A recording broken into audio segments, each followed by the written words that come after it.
Ladies and gentlemen, Burgess.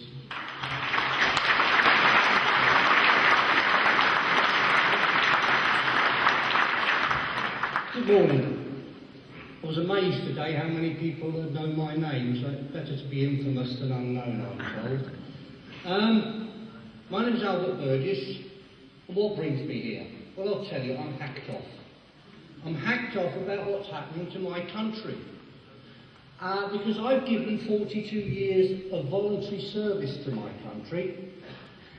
This one is a Cadet Forces medal, and it says that I trained Sea Cadets for 30 years, which is a Royal Naval Reserve appointment, which meant I had to go away and train with the Royal Navy, which means I think like a sailor. This one is a Special Constabulary medal, and I walked the streets of London for 12 years at the middle of the night, dealing with all the riff-raff that is around. I did that to protect this country and the people who live in it. But I was given one of these a couple of years ago, and I was told by David Barnby, stand up David, because this is the man who put it all together. Come on David, stand up. There he is.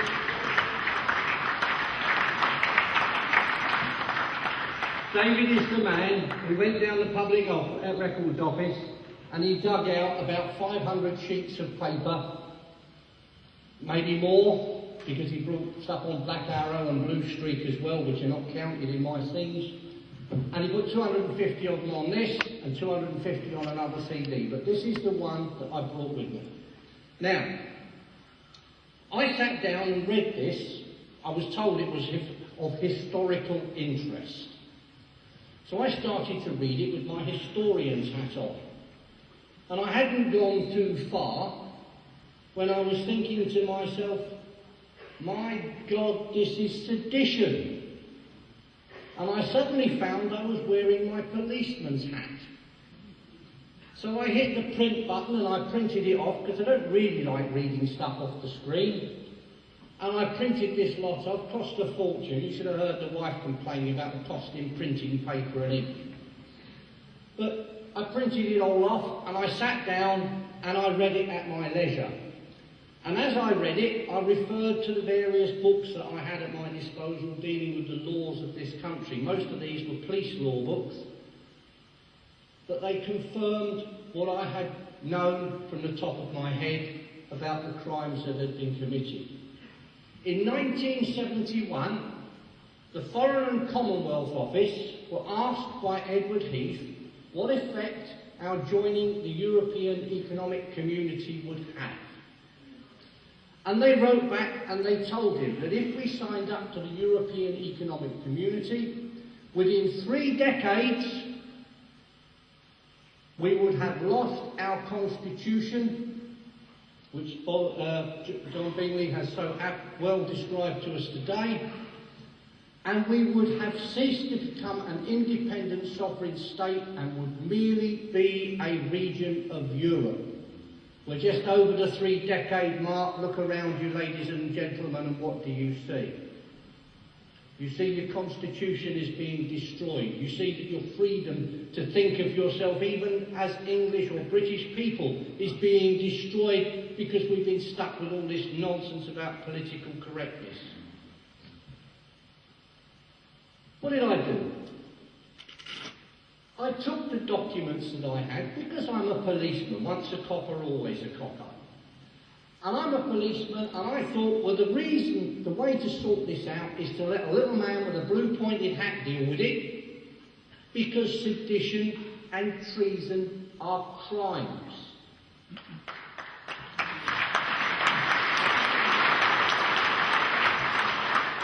Edward Heath set up a conspiracy to subvert the constitution of this country, the crime of sedition at common law, and he set up a conspiracy to hand this country over to a foreign power, the crime of treason at common law, and in the process of doing that, he invited a Frenchman, Jean Monnet, over in order to assist them in how to do that. That is an offence under Section 1, Paragraph 5 of the 1911 Official Secrets Act. They also failed to show some of the money on any of the accounts. That's just a simple, straightforward, basic, dishonest, fraudulent accounting. And they suborned a great deal of public servants, a great many public servants, away from their duty of loyalty to the Crown to actually facilitate all this treasonable activity that's going on, that is misfeasance in public office. All of these offences carry a power of arrest. For the sedition, you get life imprisonment. For the treason, they hang you. Not a bad idea, is it?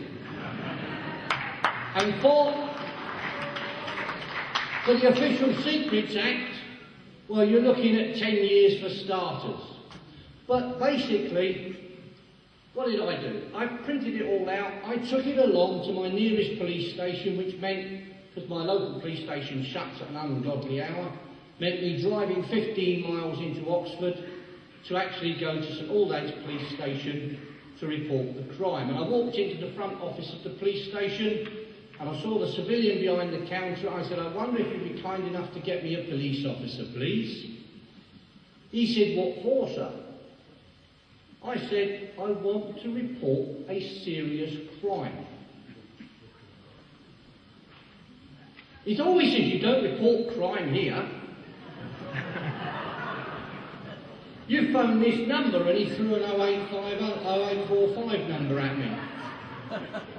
It's good when you've got to pay to phone your local police to commit a crime, isn't it? To report a crime.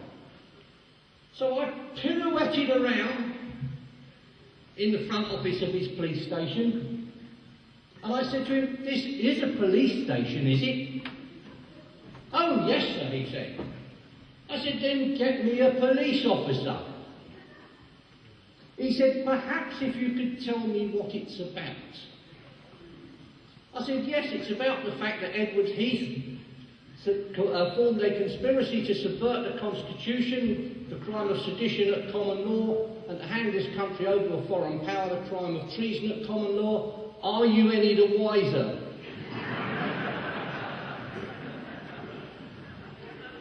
And he said, no. I said, so get me a policeman.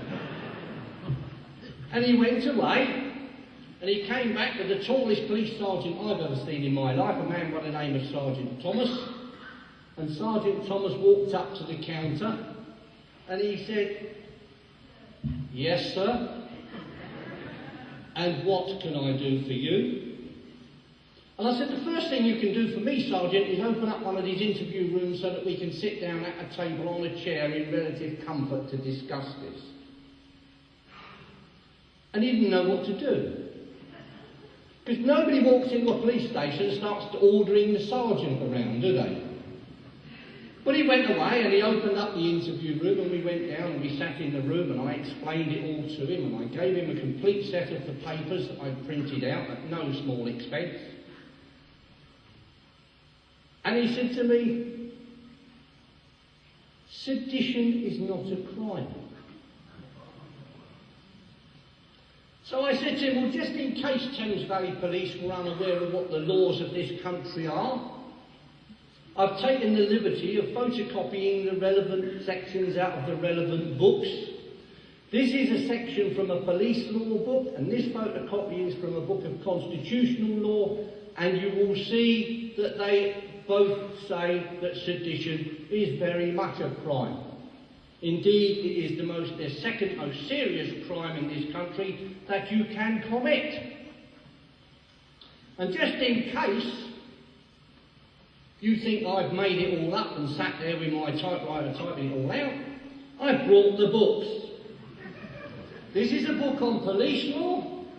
This is a book on constitutional law. And he said to me, they're very old. I said, well, it's a 35-year-old offence, and these were the books that were in use when it was being committed. And he said, that blue book looks very, very old.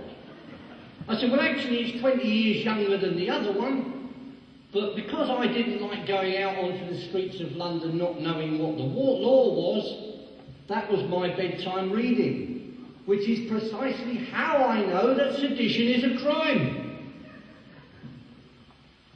And he said to me, well, they've changed the law since then. And I said, my daughter's just got a law degree. And this is the law book that she learnt constitutional law from. And if you'd like to have a look at it, it's a modern law book. It's still used in universities this very day.